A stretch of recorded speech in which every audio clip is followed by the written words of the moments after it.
안녕하세요. 시작좋은TV 사당동 공인중개사 이승주입니다. 여러분들 오늘 주제 보셨겠지만 직거래할 때 유의사항에 대해서 한번 알려드리도록 하겠습니다. 물론 우리 공인중개사 입장에서는 공인중개사를 믿고 거래를 하시면 더욱 좋겠지만 부득이하게 혹은 여러가지 사유에 의해서 직거래를 하시는 경우들도 생기기 때문에 그럴 때 여러분들이 안전하게 거래를 하셨으면 하는 바람에서 몇 가지 유의사항들을 기초적인 것들을 조금 알려드리도록 하겠습니다. 지방에 있는 공장 같은 경우를 할 때 이제 공인중개사 사무소가 잘 없고 그런 경우들이 많은 것으로 알고 있어요. 그럴 땐 직거래를 하시는 분들이 많기도 하고 주변에 지인이 있으면 한번 이 계약서 양식 보여주시고 간단하게 대피를 요청하신다든지 그런 방법도 괜찮고요. 계약서를 꼼꼼하게 잘 쓰는 것하고 그 다음에 서류 확인을 잘하면 사실은 이 두 가지만 잘 되면 문제가 없겠죠.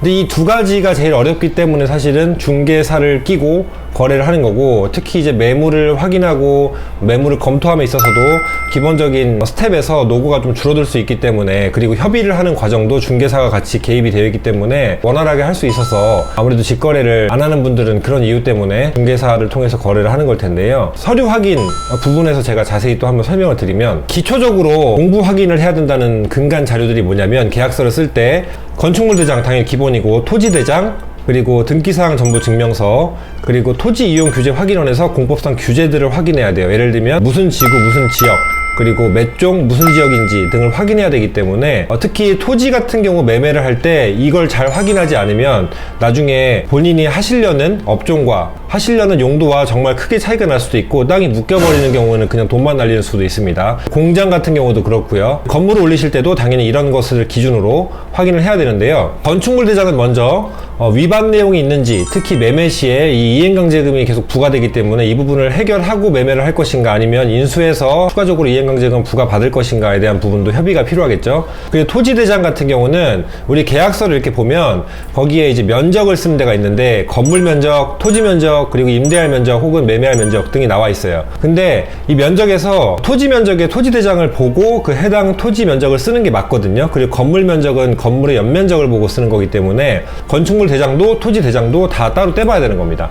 건축물 대장을 보고 여기에도 토지 면적이 나와 있지 않냐라고 할 수도 있는데, 토지의 면적은 토지 대장이 가장 정확하기 때문에 토지 대장을 보고 떼는 겁니다. 그리고 위반 내역이 있다면 이게 뭐 어떤 내용의 위반 내역이 있는지도 확인을 하셔야 될 부분이고, 특히 상가 같은 경우는 용도 변경이 가능하다는 내용만 보고 거래를 하실 경우에 나중에 그 주변에 다른 제한 사항이 있거나, 예를 들면 유흥시설을 임대차 하는데 주변에 학교가 있다, 그래서 그걸 확인하지 못한 채 거래가 됐다라든지, 아니면 인허가가 안 나오는 업종인데 그냥 그 조건만 보고 맞았다고 생각을 해서 계약을 했는데 틀어지는 경우, 뭐 이런 경우에는 직거래할 경우에 사실은 답이 없기 때문에 상가 임대차, 그리고 토지, 그리고 건물 임대차 경우에 각각 잘 확인을 하셔가지고 거래하셔야 된다는 부분, 그것을 위해서는 건축물 대장과 토지 대장, 그리고 가장 중요한 거 등기사항 정보 증명서를 잘 확인하셔야 됩니다. 자, 여기서 이제 다음 주의사항인데, 먼저 등기사항 정보 증명서를 보시면 권리자가 나오잖아요. 실소유자. 이 소유자에서 갑구와 을구가 있는데, 이 갑구에서 소유권에 관해서 무언가 빚이 걸려 있다. 예를 들면 가압류, 가처분 등이 걸려 있다.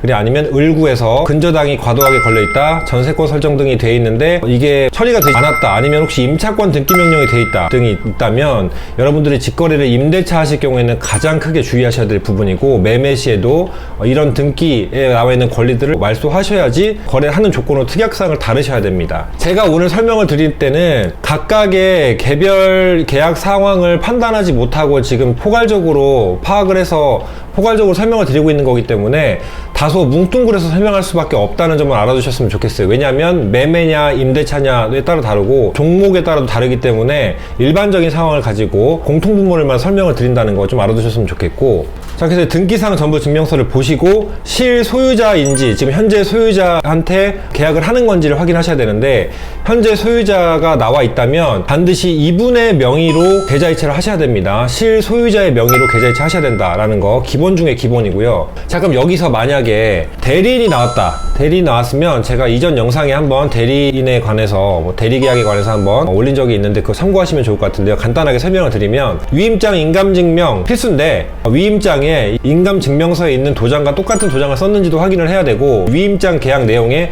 해당 계약과 똑같은지, 그리고 계약의 범위는 어디까지 명시를 했는지 확인하셔야 되고, 그 명의자 본인의 전화를 직접 한번 통화를 하신다든지 녹음을 하신다든지 문자 내용을 보여주신다든지 그거를 캡처를 받는다든지 다양한 방법으로 여러분들께서 본인 확인은 꼭 한번 하셨으면 좋겠고요. 그리고 이제 1382 주민등록증 진위 확인 여부를 식별해주는 전화번호인데 1382 전화하셔서 그 해당 주민번호에 대해서 정보를 입력하면은 바로 진위인지 아닌지 알 수 있기 때문에 그 부분도 확인을 하셨으면 좋겠습니다. 계약이 뭐 이렇게 꼼꼼하게 하려고 하냐라고 하시는 분들 가끔 실제 현장에서 있는데, 꼼꼼하게 하려고 하는 게 아니라 꼼꼼해야만 하는 겁니다. 그리고 꼼꼼해야지 그 다음에 계약서 들춰볼 일도 없어야 될 것이고, 계약을 꼼꼼히 해야 사람 일이 어떻게 될지 모르는 거기 때문에 무조건 싸움이 나거나 재판에 가면 계약서만 가지고 싸우고 이야기를 하기 때문에 이 계약서의 한 글자 한 올 한 올이 정말 중요합니다. 제가 그래서 누누이 강조를 하는 거고, 자, 여기서 추가적으로 한 가지 또 설명드리고 싶은 부분은, 직거래다 보니까 여성분들이 혼자 거래를 하거나 아니면 어린 친구들이 혼자 거래를 할 경우에 집을 보여주게 될 경우가 있잖아요. 집이나 본인이 사용하고 있는 그런 장소를 보여줄 경우에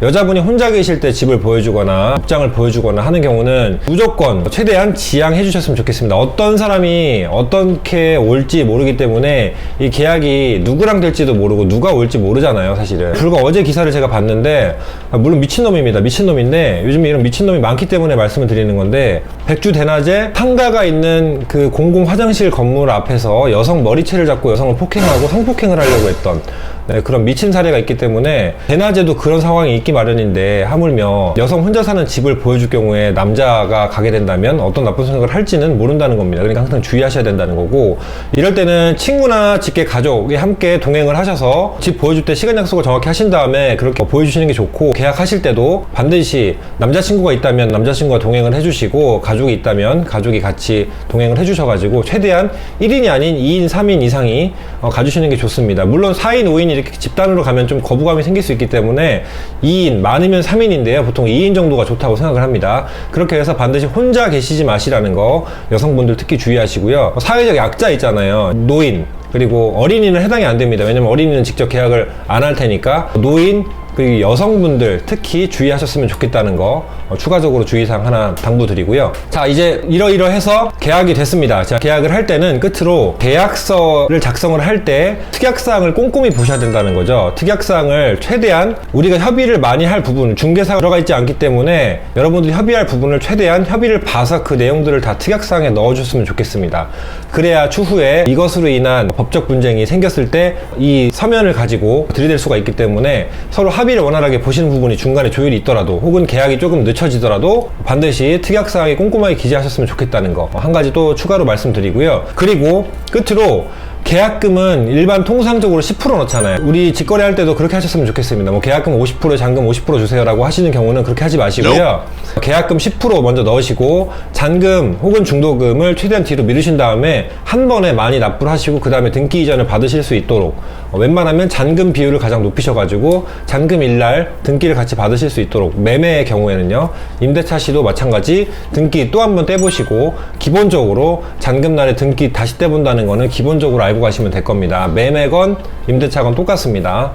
자, 이 정도 설명드리면 여러분들께서 주의사항이 어느 정도 도움이 되시지 않을까 생각이 드는데요. 실제로 계약하는 프로세스가 쉬워 보이면서도 중간중간에 조율하고 협의해야 될 게 굉장히 많고, 잔금이 끝나고 나서도 연락하는 경우들도 많이 있어요. 중간에 조율해야 될 부분들이 그만큼 많기 때문에 사람 나름인데, 까다로운 분들은 잔금하고도 정말 연락하고 실질적으로 목적물 인도 받고도 계속 추가적인 크레임이나 요구사항이 생길 수 있기 때문에 직거래할 때 유의사항들을 잘 판단하셔서 여러분들께서 최대한 원활하게 깔끔하게 직거래를 잘 마무리하셨으면 좋겠습니다. 오늘 시청해주셔서 감사합니다. 여러분 아시죠? 구독, 좋아요 부탁드리겠습니다.